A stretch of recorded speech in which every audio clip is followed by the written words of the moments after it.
Judge Scudder. You've always been my favorite. I hope you know that. Thank you, Darrell. Thanks, Eric. And we don't shut down the government on this side. Mr. Chairman? Okay, I spoke. I deserve this. Yes, I had a please. unanimous consent request that I had neglected. The gentleman will state is unanimous. The unanimous consent request was to enter into the record an article from The Hill that quotes the Speaker of the House saying, and I quote, "We can eliminate an entire district court. We have power over funding, over the courts, and all these other things, but desperate times call for desperate measures, and Congress is going to act."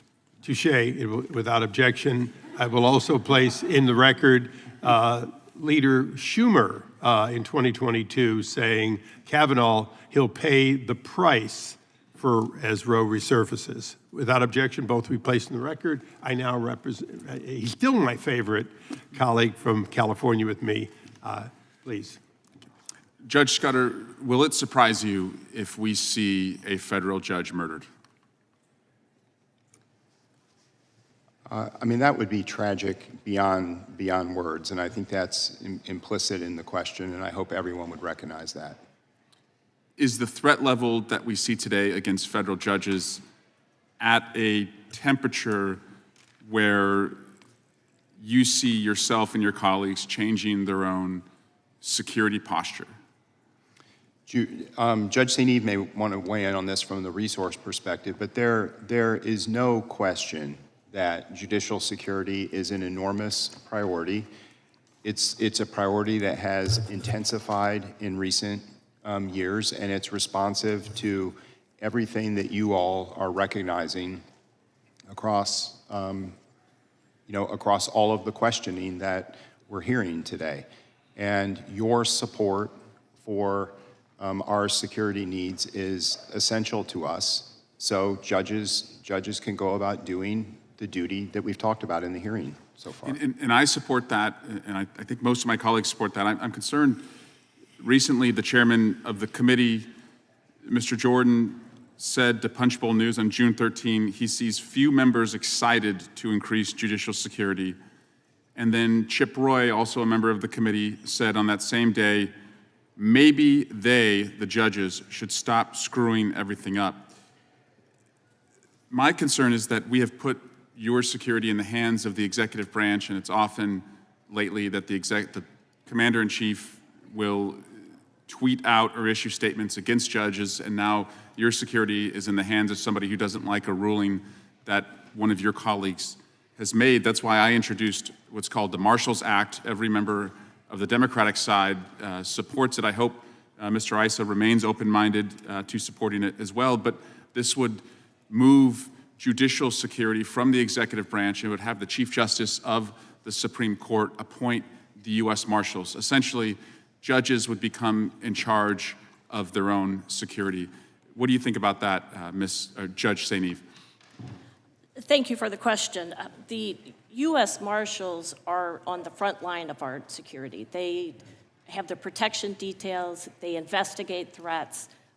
We are very thankful for their extraordinary efforts. I can tell you in Chicago, the U.S. Marshals are incredibly professional and responsive, and anytime I have had any issue, they have responded immediately and appropriately.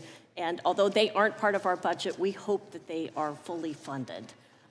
In terms of a separate force, that's not something that I have looked into, and I don't believe the Judicial Conference has a position. So it wouldn't be a separate force. It would essentially, right now the president appoints the U.S. Marshals. They're confirmed by the Senate. This would move judicial security, the U.S. Marshals, to appointment by the Chief Justice of the Supreme Court. So essentially, the Marshal Service would fall under the judicial branch, and so that way you would still have to come to Congress to receive, an appropriation for the judicial branch and its security, but it would allow the branch that is facing security threats to have more agility in surging where security is needed. And the concern is that if a judge in their deliberations is worried that a ruling that goes against the executive branch, when the executive branch has shown a willingness to issue harsh statements at judges that could bring threats, they may let that creep into their deliberations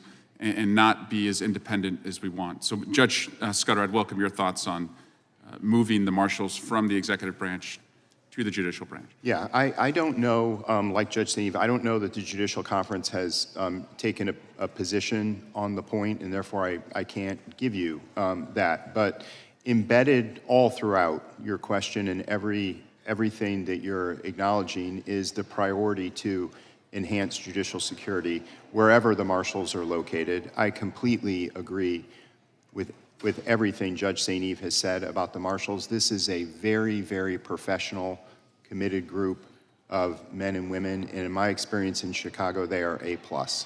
And I want to make it clear to Mr. Issa, because he and his colleagues often point out that Judge Kavanaugh had a serious attempt on his life and his family, and that was wrong, and that should be condemned, and it has been condemned by our side.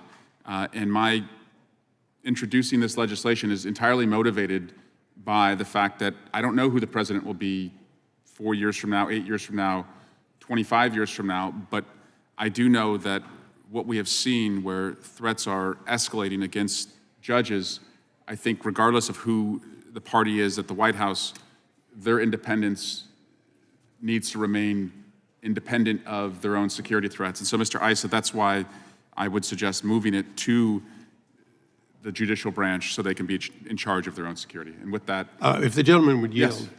yield, for the record, because I think this is